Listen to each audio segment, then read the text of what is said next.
1913, this is very little known. This is one of the things that I asked to some of the congressmen that I talked to. In 1913, just 1 year before the outbreak of the First World War, the Ottoman Minister of Foreign Affairs, that's the Secretary of State of the empire, he was an Armenian.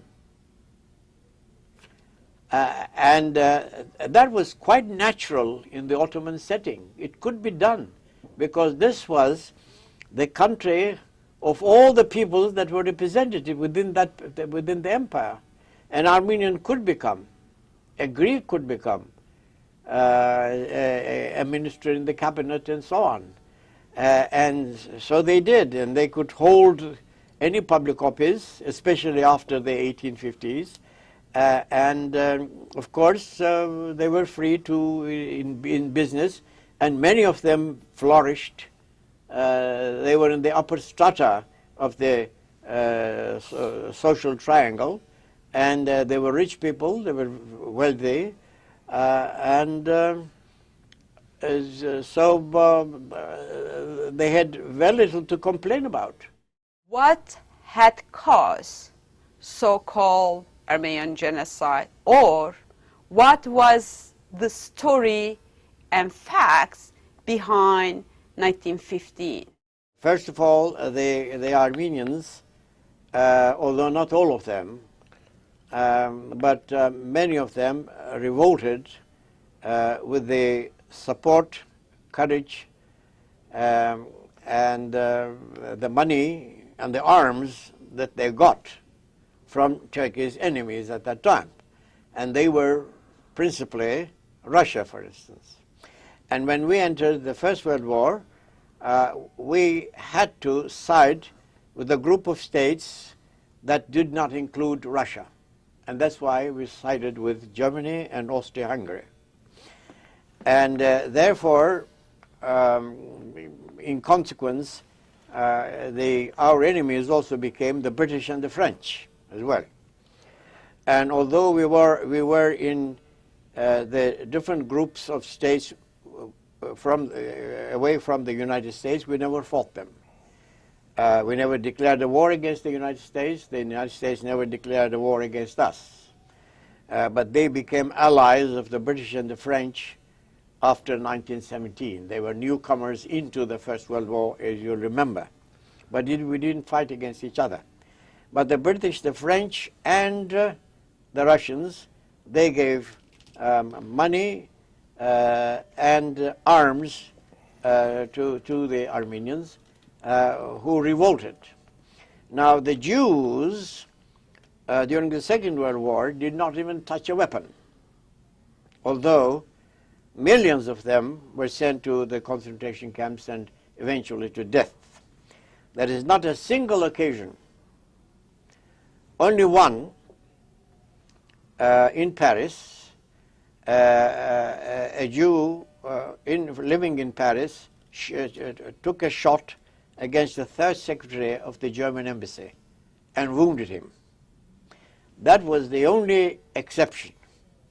But in the case of the Armenians and the Turks, for instance, I have in page 84 of that particular book of mine, which was published in New York, Armenian Falsifications, in page 84 of that particular book, I have reprinted the cover of a British publication, which I got in the year 2003 in London. And in page 34, it says the Armenians,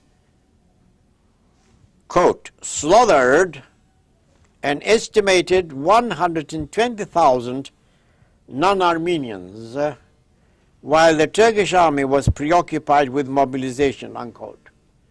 Now, this is a very serious statement, and it comes from Britain. Of course, we have our own archives called the Ottoman Archives, and they engulf about 100 million documents there. And we have given certain samples to the leading universities and the libraries all over the world. to the Congress Library, to the New York Public Library, to the British Library, and Oxford and Cambridge, and so on and so forth, and the library in Paris, and so on. Then the same source says 2,500 rebels took Van, that was an Ottoman city, in April 1915, and proclaimed a provisional government there, and the Armenian forces resumed control, killing perhaps another 50,000 non-Armenians. Now, we are not talking about 3 or 4 people killed. The initial killing was started by the Armenians, and it is 6 digits, 120,000. And this is a little less than our own calculations based on the archives that we have in Turkey. But nevertheless, let's accept that 120,000 as a correct figure. Let's accept that. Even then, the British source says the Armenians have slaughtered so many. It doesn't even say killed, because slaughtering is a more cruel way of killing. There is a verb called kill, to kill, in the English language. They don't use it here. It says slaughtered an estimated 120,000 non-Armenians. And this is how it started. And this is very little known, almost not known in this country. For instance, I've shown this, this document to the Congress members that I've talked to during the last month. I was in Washington, D.C. I've showed it to them, and none of them seem to know anything about it. But they make a determination. Yes, about and then they said, if you don't know these things, now how can you pick up a sheet of paper that is prepared outside the Congress building, in any case, and ask your friends to sign it, and so on? You have no right to do that. It's not correct. It's not moral. It's not out of respect to history at all. I'm restraining myself not to use any other adjectives. Does the U.S. Senate has a right to decide over 100 years old story, which was the U.S. also, although so-called neutral, but wasn't initially, for the World War I in 1915, and today, in the 21st century, does the U.S. Senate has a right to decide on behalf of entire 75 million Turkish nation?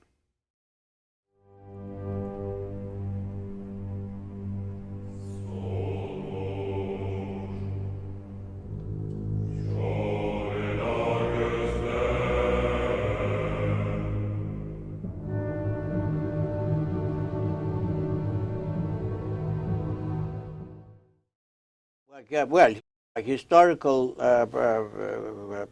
problems cannot be solved. It cannot be made a topic of revenge. It cannot be made a topic of bargaining.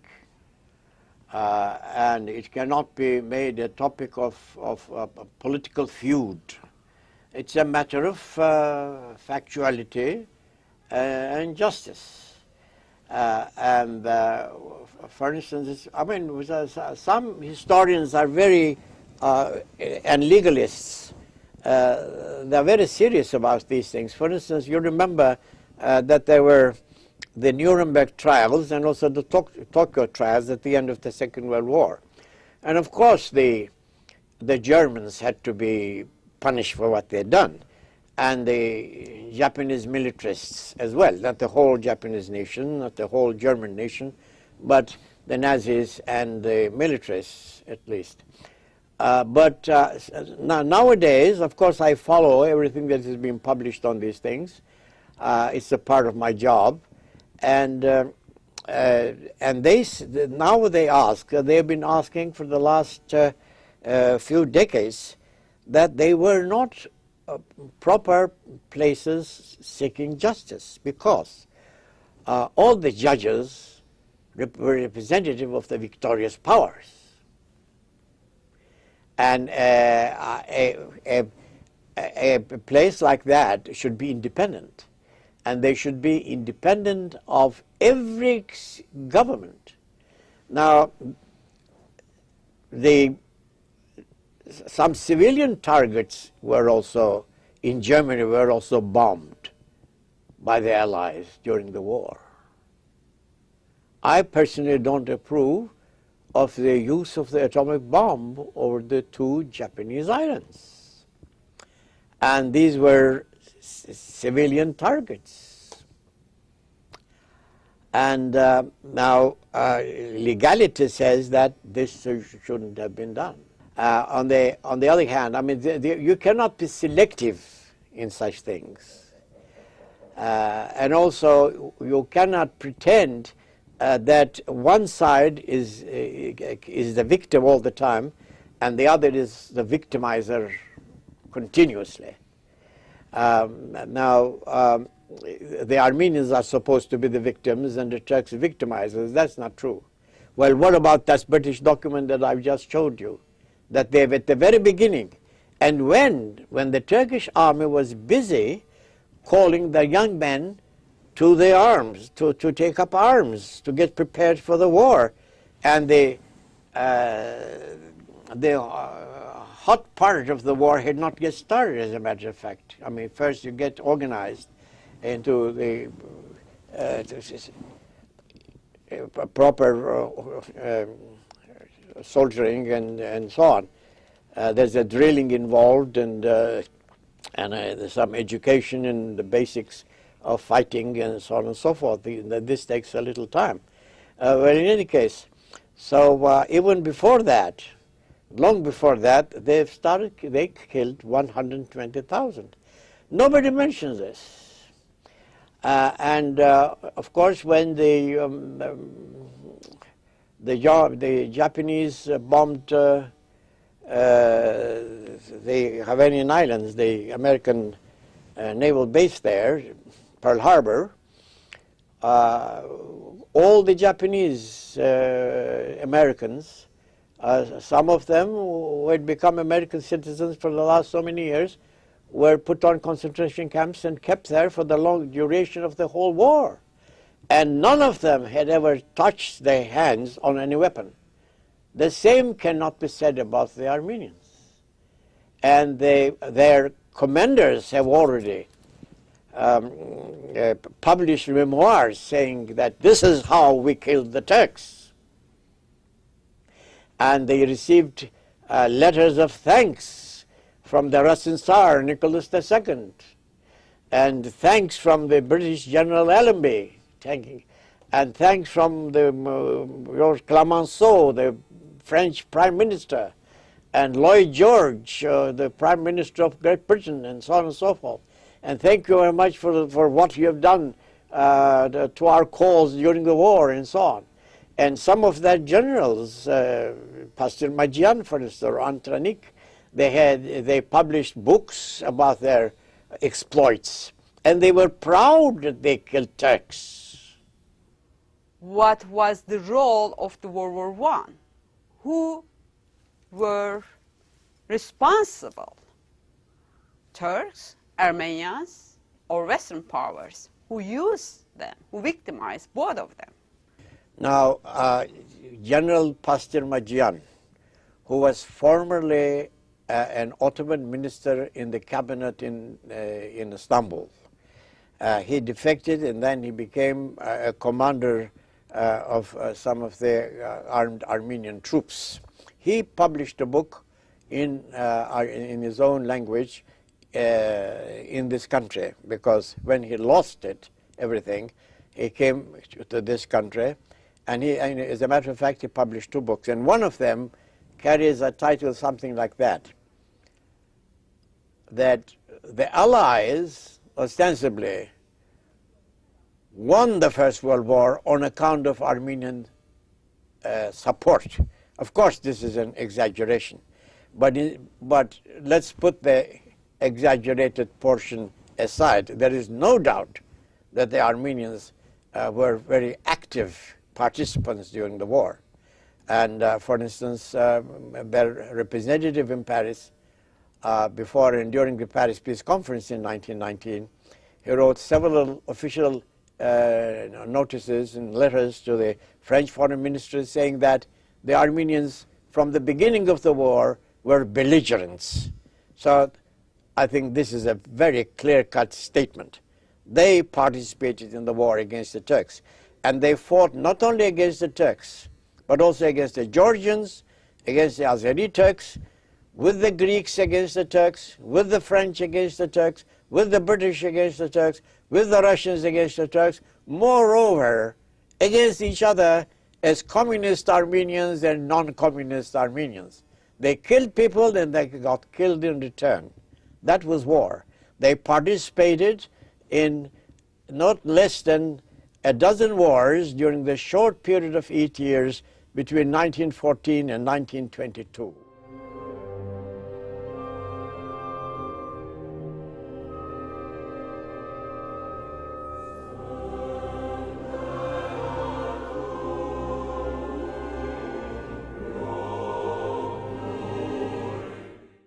Actually, I mean, to people who know history, this is a comedy. Yes, it is a comedy. For instance, I was in Paris attending the trials there in 1984 and 1985, and there was a certain Véronique Brocard, a French journalist lady, who wrote about this issue within a period of 1 year.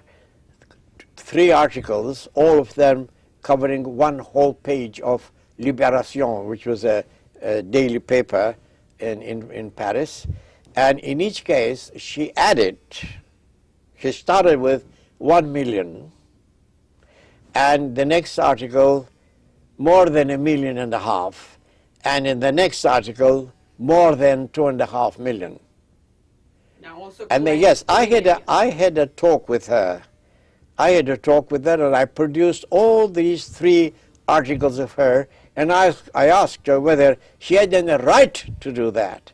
And I said, I'm not asking you only as a Turk, but as a friend of your children, because if your children in the future read all these 3 articles and see you quoting 3 different figures, adding each time at least 500,000 dead, because I was supposed to answer these questions, why I have killed these additional 500,000 people and so on. And they said, I said, your children will tell you, Mama, what have you done in the past? They'll demand an explanation and they will lose all their respect of you. So please don't do that again. You don't publish the articles that I write, and you don't publish the letters that I send you, and you are the only one who molds French public opinion in this regard, but you are giving them misinformation. You have no right to do that. Let's not repeat this also in this country. There are certain things that the democratic-minded Americans have no right to do. Now let's be more respectful towards the creators of the Declaration of Independence. So what can we do in the U.S. in terms of coping up with this issue in a daily life? It comes from multiple levels. It's very difficult to bring out the truth. I mean, many people have come up with such problems, and some people were jailed for this, for talking the truth, such as Galileo, for instance, and so on. But United Nations General Assembly is not a bad place to speak out your mind, and you'll have to multiply the number of interviews that you make with people like me, and keep on doing it, and hopefully there'll be some change. There is no other way but to fight for it, that's all. You also mentioned about blaming the Turks. First of all, in legal terms, the crime may be tied up only to a criminal. A nation or a people are never the culprit. Only those people are involved in it. It was the same with the Nazis after 1945. We don't blame the whole German nation. And I don't personally blame the whole Armenian nation for what they've done, for instance, at the beginning of 1914, when they slaughtered, as the British source says, 120,000 people in eastern Anatolia. The Armenians have not done it. Some Armenians have done it. The thing to do is to find these Armenians and punish them. If they are no longer living, there's nothing that you can do. Over 100 years of tension and conflicts and manipulations, Turks are still hopeful for the solutions, for the peace process and reconciliation between Armenia and Turkey. There's a common sense has to get the upper hand. Logic and common sense and legality. Let's pull it out from the parliaments. The parliaments are not the proper place to discuss this. I mean, they still have hope that they can manipulate in this and that way, and they can influence the voter, the members of certain committees there, and that these doors have to be closed forever. This is not the case for them to decide. I'm not going to wait the decision, if any, of the American Congress to find out what we have done or what others have done in history about 100 years ago. I know what has taken place. Is the Armenian issue, based on the Armenian claim, accepted worldwide? What is the United Nations standpoint as it today, in our present time? Well, I worked at the UN for a number of times, but that was years ago. And the United Nations has not taken any decision about this, nor it has endorsed any decision that was taken by others. We have in our hands already a statement from the spokesman of the United Nations General Assembly, the Office of the Secretary General. And moreover, I was the only Turk present in Geneva in the year 1985, attending a Human Rights Commission that discussed this issue for about 33 days. I was there the whole day and the whole month. And I know that the so-called Whitaker report was voted down. Now, it was voted for only for keeping it in the committee, which meant actually refusing it. And I've written a book about this in several languages, and the English version is entitled What Really Happened in Geneva, the facts behind the Whitaker report or something like that. Well, it's also available in French, que réellement a passé à Genève, or something like that in French, and in Spanish, and even in Arabic, and so on. And it's very clear that the United Nations has not taken a decision like that. And sometimes the Armenians come up and say that the whole world has accepted this. No Asian nation has accepted it. No African nation has accepted it. There are 54 independent states there. Now there is a Southern Sudan, which is going to be another member, and there'll be 55 African nations. None of them have accepted it. Very few Latin Americans have. and even I appeared in a television program in London. I think it was Al Jazeera English program, and together with certain Dr. Gabriel Yan, who was the ambassador of the Independent Republic of Armenia. And he said there that the whole world has accepted it. But he had the courage to say that the whole world has accepted it, although this is not correct. Moreover, the United Kingdom, London, where he represents his republic, had not accepted it either. And he had the courage to say that the whole world has accepted it. Even where he represented his Armenia had not accepted it. So these are the facts, unfortunately. All right. What is your conclusion, message to the... Well, I'm optimistic as a Turk and as a human being. Thank you very much. With this program, we aim to serve for the peace and reconciliation and friendship and collaboration. This is also a way to give a voice to the other side of the story. We are thankful to Professor Turkkaya Ataov for his participation in this program, and thank you very much for watching us. Have a nice day. Thank you. See you next time.